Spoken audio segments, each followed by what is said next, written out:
നമസ്കാരം. റാഫ്റ്റോ ക്രിക്കറ്റിലേക്ക് അവർക്കും സ്വാഗതം. IPL താരലേലമൊക്കെ കഴിഞ്ഞല്ലോ. ഇനിയിപ്പോൾ സ്ക്വാഡ് അനാലിസിസിൻ്റെ ഒക്കെ സമയമാണ്. ഓരോ ഫ്രാഞ്ചൈസിയുടെ ആരാധകരും അവരവരുടെ ടീമുകളുടെ സ്ക്വാഡ് എങ്ങനെയുണ്ട് എന്നുള്ളതൊക്കെ വിലയിരുത്തുന്ന സമയം. നമ്മൾ IPL squad analysis video series ആരംഭിച്ചിട്ട് ഇത് 3ാമത്തെ എപ്പിസോഡാണ്. ആദ്യ എപ്പിസോഡിൽ നമ്മൾ CSK സ്ക്വാഡ് വിലയിരുത്തി. 2ാമത്തെ എപ്പിസോഡിൽ നമ്മൾ RCBയെക്കുറിച്ച് സംസാരിച്ചു. ഈ എപ്പിസോഡിൽ നമ്മൾ മുംബൈ ഇന്ത്യൻസിൻ്റെ സ്ക്വാഡ് പരിശോധിക്കുകയാണ്.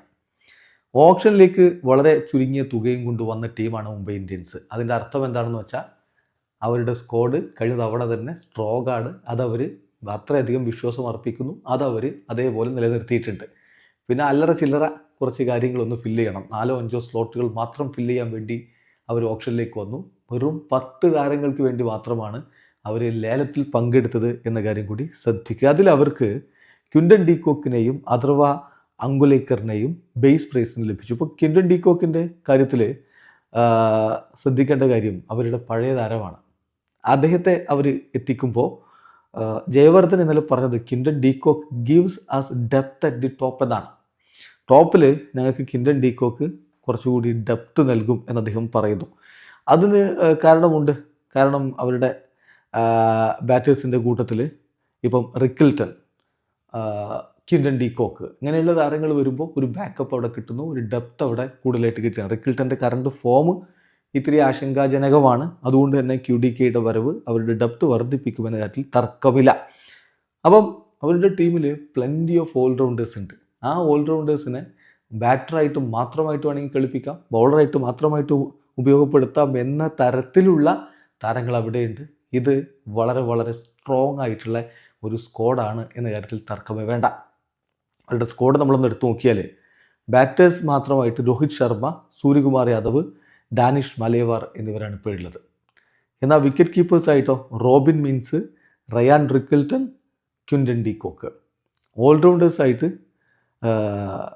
തീർച്ചയായിട്ടും അവരുടെ ക്യാപ്റ്റൻ ഹാർദിക് പാണ്ഡ്യ, പിന്നെ Shardul Thakur, Sherfane Rutherford, Corbin Bosch, Mitchell Santner, Naman Dhir, Rajbawa, Tilak Varma, Will Jacks, Atharva Ankolekar. നോക്കുക നിങ്ങൾ, ഇതിൽ നിന്നൊരു ടോപ്പ് ബാറ്റിംഗ് ലൈനപ്പ് ഉണ്ടാക്കിയെടുക്കാൻ ഒരു ബുദ്ധിമുട്ടുമില്ല. കാരണം ഓൾറൗണ്ടേഴ്സിൽ അത്രയും ശക്തരായിട്ടുള്ള ആളുകളുണ്ട്.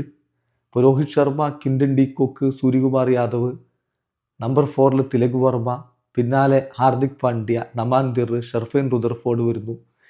അപ്പോൾ വളരെ വളരെ ശക്തമായിട്ടുള്ള, ആരെയും തച്ച് തകർക്കാൻ കെൽപ്പുള്ള ഒരു ബാറ്റിംഗ് ലൈനപ്പ് ഇവിടെ അവർക്ക് ഉണ്ടാക്കിയെടുക്കാൻ പറ്റും. ദെൻ സ്പിന്നേഴ്സായിട്ട് മായങ്ക് മാർക്കണ്ടെ, അല്ല ഗസൻഫർ, രഘു ശർമ്മ. അല്ല ഗസൻഫർ കഴിഞ്ഞ തവണ ഒരു വലിയ പ്രതീക്ഷയോടുകൂടി ടീമിലേക്ക് എടുത്താണ്. ബട്ട് അൺഫോർച്യുനേറ്റ്ലി പരിക്ക് കാരണം കളിക്കാൻ പറ്റിയില്ല. ഇത്തവണ അവർ താരത്തെ നിലനിർത്തിയിട്ടുണ്ട്. അതിൻ്റെ കാരണം അവൻ്റെ ക്വാളിറ്റി കണ്ടുകൊണ്ട് തന്നെയാണ്. ടീമിന് ഗുണം ചെയ്യുമെന്നാണ് പ്രതീക്ഷിക്കുന്നത്. ഫാസ്റ്റ് ബൗളേഴ്സായിട്ട് ഇപ്പോൾ അശ്വിനി കുമാർ, ദീപക് ചാഹർ, ജസ്പ്രീത് ബുംറ, ട്രെൻ ബോൾട്ട്, പിന്നെ അവർ ഇന്നലെ വിളിച്ചെടുത്തു മുഹമ്മദ് ഇസ്ഹാർ. അപ്പോൾ ഈ താരങ്ങളാണ് അവരുടെ ഫാസ്റ്റ് ബൗളേഴ്സ് ആയിട്ടുള്ളത്. സോ മികച്ച സ്ക്വാഡാണ്. ഇതിൽ നിന്നൊരു പോസിബിൾ ബെസ്റ്റ് 12 നമ്മൾ നോക്കിയാൽ രോഹിത് ശർമ്മയും ക്വിൻ്റൻ ഡി കോക്കും ചേർന്ന് ഓപ്പൺ ചെയ്യും. നമ്പർ 3 സൂര്യകുമാർ യാദവോ അല്ലെങ്കിൽ തിലക് വർമ്മയോ. ഇപ്പോൾ തിലകാണ് നമ്പർ 3 വെക്കുക. നമ്പർ 4 സൂര്യ വരും. Then number 5 Hardik Pandya, number 6 Naman Dhir, number 7 Sherfane Rutherford, ഇനി അതല്ലെങ്കിൽ മിച്ചൽ സാന്നറെ കളിപ്പിക്കാം. നമ്പർ 8 ഷാർദുൽ താക്കൂർ. അപ്പം ബാറ്റിംഗ് ശക്തമാവും. ഇനി അതല്ലെങ്കിൽ പിന്നെ ദീപക് ചാഹറിനായിരിക്കും കളിപ്പിക്കുക. ദെൻ നമ്പർ 9 എന്തായാലും ജസ്പ്രീത് ബുംറ, നമ്പർ 10 അശ്വിനി കുമാറോ മായങ്ക് മാർക്കണ്ഡെയോ, ഇതിൽ ആരെയും കളിപ്പിക്കാം. നമ്പർ 11 അല്ല ഗസൻഫർ, പിന്നെ നമ്പർ 12 ട്രെൻ ബോൾട്ട്.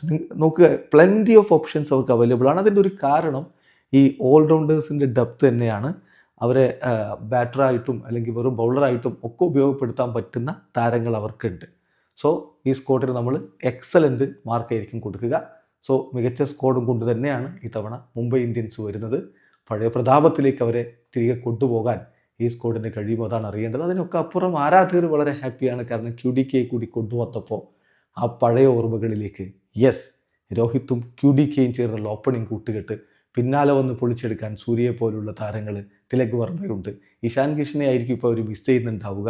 ഇനിയിപ്പോൾ ട്രേഡിലൂടെയൊക്കെ അങ്ങനെ ഒരു നീക്കം നടക്കുമോ എന്നുള്ളത് കണ്ടിട്ടുണ്ട്. അതിൻ്റെ സാധ്യത ഏതായാലും കുറവാണ്. ഇപ്പോൾ സെറ്റാണ് മുംബൈ ഇന്ത്യൻസ്. വീഡിയോ അവസാനിക്കുന്നു. ക്രിക്കറ്റ് ലോകത്തെ കൂടുതൽ വിശേഷങ്ങളുമായി റാഫ്റ്റോക്സ്.